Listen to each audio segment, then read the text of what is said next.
കാസർഗോഡ് നിന്ന് യാത്ര തുടങ്ങിയ വോട്ടുവഴിയിൽ ഇപ്പോൾ എത്തി നിൽക്കുന്നത് കൊല്ലം നീണ്ടകരയിലാണ്. നീണ്ടകരയിലെ മത്സ്യത്തൊഴിലാളികൾക്ക് പറയാനുള്ളത് എന്താണെന്ന് കേൾക്കാം. ചേട്ടാ, ഈ തെരഞ്ഞെടുപ്പിൽ നിങ്ങൾ പ്രധാനമായും മുന്നോട്ട് വയ്ക്കുന്ന ആവശ്യങ്ങൾ എന്തൊക്കെയാണ്? ഈ തെരഞ്ഞെടുപ്പിൽ പ്രധാനമായിട്ടും ഞങ്ങൾ വെക്കുന്ന ആവശ്യങ്ങളെന്ന് പറയുമ്പോൾ മത്സ്യത്തൊഴിലാളികളുടെ സമഗ്ര വികസനത്തിന് വേണ്ടി ഇപ്പോൾ കോൺഗ്രസ് തെരഞ്ഞെടുപ്പ് പത്രിക പുറത്തിറക്കിയിരിക്കുകയാണ്. രാഹുൽ ഗാന്ധി 6 മാസക്കാലം ഇന്ത്യയുടെ വിവിധ ഗ്രാമങ്ങളിൽ സഞ്ചരിച്ചതുകൂടെ മഹാരാഷ്ട്രയിലെ മത്സ്യത്തൊഴിലാളിയുടെ ഇടയിൽ സംസാരിച്ചു. മത്സ്യത്തൊഴിലാളിയുടെ ആവശ്യമായിരുന്നു കേന്ദ്രത്തിൽ ഒരു ഫിഷറീസ് മന്ത്രാലയം. ആ ഫിഷറീസ് മന്ത്രാലയം വരുന്നതോടുകൂടി കേന്ദ്രത്തിൽ ഒരു ഫിഷറീസ് നീണ്ടകരയിലെ മത്സ്യത്തൊഴിലാളികൾ അനുഭവിക്കുന്ന പ്രശ്നങ്ങൾ പറയാം. വളരെ കാലമായി അനുഭവപ്പെടുന്ന ഹാർബറിൽ അനുഭവപ്പെടുന്ന ശോചനീയാവസ്ഥകളും ഹാർബറിലെ പ്രശ്നങ്ങളും പരിഹരിക്കുവാൻ ഒരു മന്ത്രി ഉണ്ടാകുമ്പോൾ ഞങ്ങൾക്ക് ആ മന്ത്രിയോട് ആവശ്യപ്പെടുവാൻ സാധ്യമാകും. അതിന് തീർച്ചയായും ഇന്റർനാഷണൽ കോൺഗ്രസ് നേതൃത്വം കൊടുക്കുന്ന ഭരണം കേന്ദ്രത്തിൽ. മത്സ്യത്തൊഴിലാളികളുടെ ഭാഗത്തു നിന്നും പറയാനുള്ള പ്രധാനപ്പെട്ട പ്രശ്നങ്ങൾ എന്തൊക്കെയാണ്? ഇപ്പോൾ ട്രോളിംഗിന്റെ പ്രശ്നമുണ്ട്, വിദേശ ട്രോളറുകൾ വന്ന് മീൻ പിടിക്കുന്ന പ്രശ്നമുണ്ട്, മീൻ ലഭിക്കാത്ത ഒരു അവസ്ഥയുണ്ട്. ഇത്തരം കാര്യങ്ങൾ എങ്ങനെയാണ് ചർച്ചയാവുന്നത്? ഈ തീരദേശം നിങ്ങൾക്കിപ്പോൾ കാണുമ്പോൾ അറിയാം, ഇത് തീർത്തും പണി വളരെ പ്രതിസന്ധിയിലും മത്സ്യത്തൊഴിലാളികൾ പട്ടിണിയിലുമാണ്. ഇതിന്റെ അടിസ്ഥാന കാരണം എന്ന് പറയുന്നത് 1991 നരസിംഹറാവു ഗവൺമെന്റ് തുടങ്ങി വെച്ച ട്രോളറുകൾക്ക് ലൈസൻസ് കൊടുത്തു. ട്രോളറുകൾ നിർബാധം ഈ അറബിക്കടലിൽ മത്സ്യബന്ധനം നടത്തുകയാണ്. ഈ മത്സ്യബന്ധനം നടത്തുന്നത് കാരണം ഇവിടെ തീരത്തുനിന്ന് പോകുന്ന വള്ളങ്ങൾക്കോ ബോട്ടുകൾക്കോ യാതൊരുവിധ പണിയും കിട്ടുന്നില്ല. അങ്ങേയറ്റം കടുത്ത പ്രതിസന്ധിയിലാണ്. നാളിതുവരെ ഭരിച്ചിട്ടുള്ള ഒരു ഗവൺമെന്റുകളും ഈ നയം മാറ്റുന്നതിന് വേണ്ടിയിട്ടുള്ള സമീപനം എടുത്തിട്ടില്ല. മണ്ണെണ്ണയുടെ സബ്സിഡി എടുത്ത് കളഞ്ഞതുപോലെയുള്ള വിഷയങ്ങളുണ്ട്. അത്തരം പ്രശ്നങ്ങളൊക്കെ എങ്ങനെയാണ് മത്സ്യത്തൊഴിലാളികളെ ബാധിക്കുന്നത്? ഇത് മണ്ണെണ്ണ എന്ന് പറയുന്ന സാധനം ഇപ്പോൾ വള്ളക്കാർക്ക് കിട്ടാനില്ല. ഇത് മത്സ്യമേഖലയെ ആകപ്പാടെ പട്ടിണിയിലായിത്തിരിക്കുന്ന ഒരു വിഷയമാണ്. ഇത് കേന്ദ്ര ഗവൺമെന്റാണ് ഇതിന്റെ സബ്സിഡി എടുത്ത് കളഞ്ഞ് കുത്തോ മുതലാളിമാർക്ക് കൊടുത്തിരിക്കുന്നത്. അതിന്റെ പേരിൽ പാവപ്പെട്ട മത്സ്യത്തൊഴിലാളികൾക്ക് പോയി പണിയെടുക്കാൻ പറ്റാത്തൊരു സാഹചര്യമാണ് ഇപ്പോൾ ഇവിടെ ഉണ്ടായിരിക്കുന്നത്. എനിക്ക് പറയാനുള്ളത്, ഈ നീണ്ടര ഹാർബർ വളരെ ബോട്ടടുപ്പിക്കാൻ പറ്റാത്ത അവസ്ഥയിൽ മണ്ണ് വീണ് കിടക്കുകയാണ്. ഇത് ഉടനെ ഡ്രഡ്ജ് ചെയ്യണം. പിന്നെ ഞങ്ങൾക്ക് മത്സ്യബന്ധനത്തിന് വേണ്ടി ഉണ്ടാക്കിയിട്ട് ഹാർബർ ഇവിടെ കോസ്റ്റൽ പോലീസ് സ്റ്റേഷൻകാർ കൈയടക്കി വെച്ചിരിക്കുകയാണ്. അവരുടെ വാഹനം കൊണ്ട് കെട്ടിയിട്ട് ഞങ്ങൾക്ക് മത്സ്യബന്ധനം ചെയ്യാൻ പറ്റുന്നില്ല.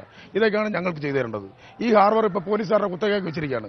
വള്ളങ്ങൾ സുഖമായി കൊണ്ട് അടുപ്പിക്കാനോ ഒന്നും പറ്റുന്നില്ല. മത്സ്യത്തൊഴിലാളികൾക്ക് നേരെ വെടിവെപ്പ് നടന്ന ശേഷമുണ്ടായ ആദ്യത്തെ തെരഞ്ഞെടുപ്പാണിത്. ഈ തെരഞ്ഞെടുപ്പിൽ അത് എങ്ങനെ ചർച്ച ചെയ്യപ്പെടുന്നു? സർക്കാർ ഭാഗത്തു നിന്നുണ്ടായ പ്രവർത്തനങ്ങളിൽ തൃപ്തരാണോ നിങ്ങൾ? യാതൊരു കാരണവശാലും തൃപ്തരല്ല. അതായത് കാട്ടിലെ ആദിവാസികൾ കഴിഞ്ഞാൽ ഏറ്റവും കൂടുതൽ നരകയാതന അനുഭവിക്കുന്ന ഒരു വിഭാഗം ഈ മത്സ്യത്തൊഴിലാളിയാണ്. അവന്റെ നരകയാതന കാണാൻ ഇവിടെ ഇനി ജനിക്കാൻ പോകുന്ന കുഞ്ഞിനെ കുറിച്ച് ജാഥ എഴുതിയിട്ട് കാര്യമില്ല. 10 വർഷം ഇവിടെ കേന്ദ്രം ഭരിച്ചിട്ട് ഇവർ പുലർത്താത്തവരാണ് ഇനിയിപ്പോൾ പുലർത്താൻ പോകുന്നത്. ഇവിടെ ഈ പ്രാദേശിക പ്രശ്നങ്ങൾ ആദ്യം പറയുമോ? ഇവിടെ മത്സ്യങ്ങൾ ഒരു ഏകീകൃത നയമുണ്ടോ? ഇവിടെ ആര് ബോട്ട് ഇറക്കണം, ആര് ഇത് നടത്തണം, ആര് ഇതിപ്പോ ഒരു കൊള്ള ലാഭം അടിക്കാൻ വേണ്ടി ഇവിടെ 5-10 മുതലാളിമാർ ഇവിടെ കൊല്ലത്തും അല്ലെ കേരളത്തിൽ തന്നെ ഉണ്ടായ കുറച്ച് ബോട്ടുകൾ ഇറക്കുക, അവർ തോന്നിയ കണക്ക് ഇവിടെ മത്സ്യബന്ധനം നടത്തുക, ലാഭം ഉണ്ടാക്കുക. അതാണ് ഇവിടെ നടന്നത്. മത്സ്യത്തൊഴിലാളികൾ കൊണ്ടല്ലേ ഇവിടെ നടക്കുന്നത്. ഇപ്പോൾ ഇത് അവര് ദൈനംദിന ആവശ്യത്തിനായിട്ട് ഇന്ന് അവർ വളരെ കഷ്ടപ്പെടുകയാണ്. മത്സ്യബന്ധനം കഴിഞ്ഞു വന്നാൽ ഇത്രയുള്ള മത്സ്യക്കാർ അവർ ഗതിയോടെ പിടിക്കുക. അതിന് പോകാനാണ് ഇവിടെ 1500 രൂപ മുൻ സർക്കാർ തന്നുകൊണ്ടിരുന്നതാണ് കേന്ദ്രത്തില്. ഇപ്പൊ ആ 1500 ബോട്ടുകൾക്ക് ഇല്ലാതായി. എന്തുകൊണ്ട്? അതിന് കാരണം പറയുന്നത് മത്സ്യത്തൊഴിലാളികൾ ഉടമകൾ BPL-കാരായിരിക്കണം. ദിവസം 20 രൂപ വരുമാനമുള്ളവർ എങ്ങനെ ഒരു ബോട്ട് നടത്തും? എന്തിന് നയമാണിത്? അപ്പൊ ഇങ്ങനെയുള്ള തെറ്റായ നയങ്ങൾ വെടിവെച്ചു.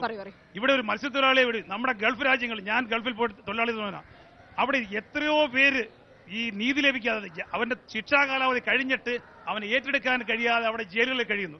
ഒരു പ്രവാസികാര്യ മന്ത്രിയുണ്ട്. എന്ത് തിരക്കി മത്സ്യത്തൊഴിലാളി 2 പേര് എന്ത് സുഖമാണ് അനുഭവിക്കുന്നത്. ഇവിടെ സുവാ നിയമം, കടലിലുള്ള ഭീകരപ്രവർത്തനം ഒഴിവാക്കാൻ വേണ്ടി സുവാ നിയമം അവർക്ക് വേണ്ടി ഒഴിവാക്കി കൊടുത്തു. ആരാണത്? ഇറ്റലിക്കാരിയ ഒരു പ്രധാനമന്ത്രി അല്ലെ? ഇത്രയും പ്രശ്നങ്ങൾ പറഞ്ഞു. മറ്റ് അടിസ്ഥാന സൗകര്യ വിഷയങ്ങൾ, അതുപോലെ തന്നെ പ്രാദേശിക വിഷയങ്ങൾ, അങ്ങനെ എന്തെങ്കിലും ചൂണ്ടിക്കാണിക്കാനുണ്ടോ? ഇവിടെ 2 മത്സ്യത്തൊഴിലാളികളെ വെടിവെച്ച് കൊന്നിട്ട് ആ ഇറ്റലിക്കാർ എവിടെ പോയെന്ന് ആർക്കും അറിയാൻ വയ്യ. ഇതാണ് കോൺഗ്രസ് ഭരണം. ഇതിനൊന്നും സാധാരണക്കാരായ ഒരു വ്യക്തികൾ പോലും അതിന് കൂട്ടിക്കത്തില്ല. സാധാരണക്കാരെ വെടിവെച്ച് കൊന്നിട്ട് ആരെങ്കിലും ചോദിക്കാനുണ്ടായിരുന്നോ? ആരും ചോദിക്കാനില്ല. മത്സ്യത്തൊഴിലാളികളെ വെടിവെച്ചു എന്ന് പറയുമ്പോൾ വെടിവെച്ചു കൊന്ന മത്സ്യത്തൊഴിലാളികൾക്ക് വേണ്ടി അവരുടെ കുടുംബത്തിന് തൊഴിലും നൽകി അവരുടെ ഭാര്യ വെടികൊണ്ട മത്സ്യത്തൊഴിലാളിയുടെ ഭാര്യയ്ക്ക് ഫിഷറീസ് വകുപ്പിൽ ജോലിയും പിന്നെ അവരുടെ കുടുംബത്തിന് ലക്ഷക്കണക്കിന് രൂപയും നൽകി ധനസഹായം നൽകി ഇവിടുത്തെ മന്ത്രി ഷിബു ബേബി ജോണാണ് സഹായം കൊടുത്തത്. പിന്നെ അത് കഴിഞ്ഞ് കേരളത്തിൽ അക്രമ രാഷ്ട്രീയം അഴിച്ചുവിട്ട് ടി.പി. ചന്ദ്രശേഖരൻ അതുപോട്ടെ ടി.പി. നമുക്ക് ഏതായാലും ഈ രീതിയിലുള്ള രണ്ട് വികാരങ്ങളും വളരെ പ്രകടമാണ്. മത്സ്യത്തൊഴിലാളികളെ വെടിവെച്ചു കൊന്ന സംഭവത്തിലുള്ള പൊതുവെയുള്ള മത്സ്യത്തൊഴിലാളികളുടെ ഭാഗത്തു നിന്നുള്ള പ്രതികരണങ്ങളാണ് നമ്മൾ കണ്ടത്. ഈ ഭാഗത്ത് രണ്ട് വശവും പറയുന്നവരുണ്ട്. ഇതാണ് ഇപ്പോഴും മത്സ്യത്തൊഴിലാളികളെ വെടിവെച്ചു കൊന്ന ഇറ്റാലിയൻ നാവികർ വെടിവെച്ചു കൊന്ന സംഭവം ഈ തീരപ്രദേശത്ത് വലിയ ചർച്ചാ വിഷയമാണ്. അതിൽ സർക്കാർ എടുത്ത പ്രവർത്തനത്തെ എതിർത്തും ന്യായീകരിച്ചും ജനങ്ങൾ നിൽക്കുന്നു. അത് വിവിധ യൂണിയനുകളുടെ താല്പര്യം തന്നെയായിരിക്കാം. മത്സ്യത്തൊഴിലാളികളുടെ ഒരു പൊതുവികാരം ഇങ്ങനെയും ഉണ്ടായിരിക്കും.